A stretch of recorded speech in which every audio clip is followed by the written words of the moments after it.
said it won't call off its strike just yet.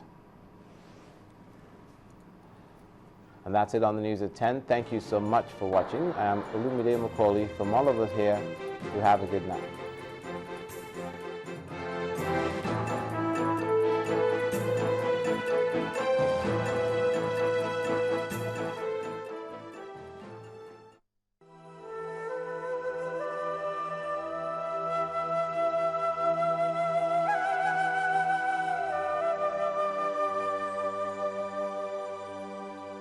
Terrorism is not just a trend in Nigeria, but a global threat.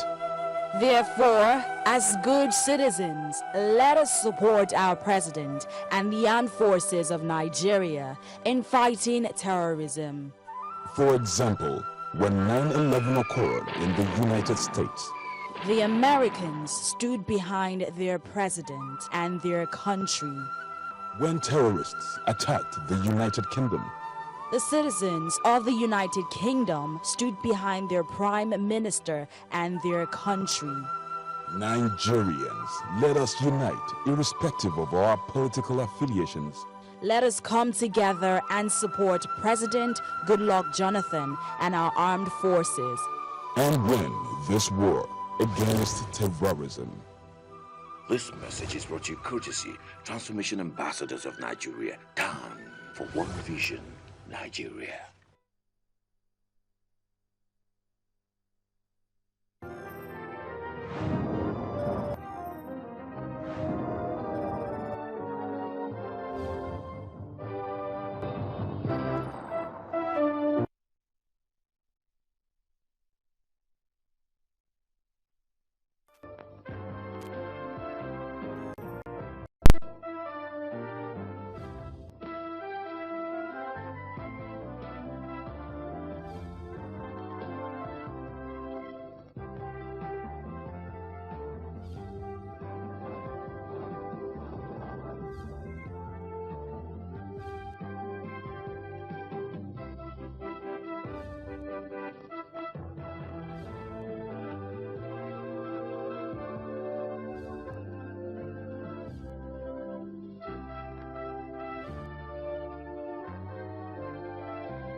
Election came with a lot of preparations from INEC, security operatives, from government, and observers also, even media organizations were on ground to monitor and to observe the very election that the eyes of the world came on.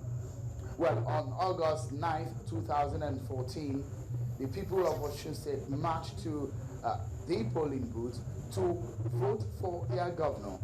Well, it was an election which logistics wasn't much of a problem compared to what we have seen in the past in Nigeria. Well, logistics has always been a problem. But it appears in this very election, INEC has gotten its act right. And in that, they've been able to overcome, to an extent, the issues of logistics. And at this very one, we're looking at the fact that the election, which started with accreditation process, started at about 8 a.m., right on schedule, and at some major places, we had officials of INEC arrive at the venue of the election on time at about 7:30 in the morning. And also, we understand from what we monitor across the state that materials arrived quite on time also. And again, the voting, which is slated to commence at about 12:30 afternoon, also started on time, on schedule in most parts of the state. And in the end, the voting ended, counting happened, and again, the result trickled in. And for several hours, we saw the collation of the result took through the night and until the early morning of Sunday. Well, all said and done, we now know the winner of the Osun governorship election. 20 candidates actually ran in the race. And 3 of them, we told you in past edition of the program, were top contenders. They are the candidates of the PDP, Iyola Omishore, the candidate of the APC, and the incumbent governor of Osun State, Rauf Aregbesola, and also the Labour Party candidate, Fatai Akinbade. Remember, that man was a former PDP member. Well, at the end of the day, one man emerged a winner with over 100,000 merging between the first in the race and the second, that is Rauf Aregbesola, who won, and the second, the man who trailed after him, Iyola Omishore of the PDP. Well, let me allow you to listen again to that historic moment when the returning officer, the Vice Chancellor of Obafemi Awolowo University, Professor Bamtale Omole, announced the results and pronounced the winner. Take a listen to him again. Ọ̀gbẹ́ni Rauf Aregbesola of APC scored 394,684 votes. Akintunde Adetunji of Abga scored 806 votes. Alhaji Fatai Akinbade of Labour Party scored 8,898 votes. Senator Iyola Omishore of PDP scored 292,747 votes.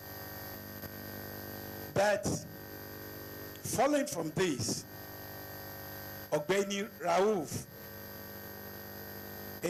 Aregbesola of APC, having satisfied the requirements of the law and scored the highest votes, is hereby declared the winner and is returned elected.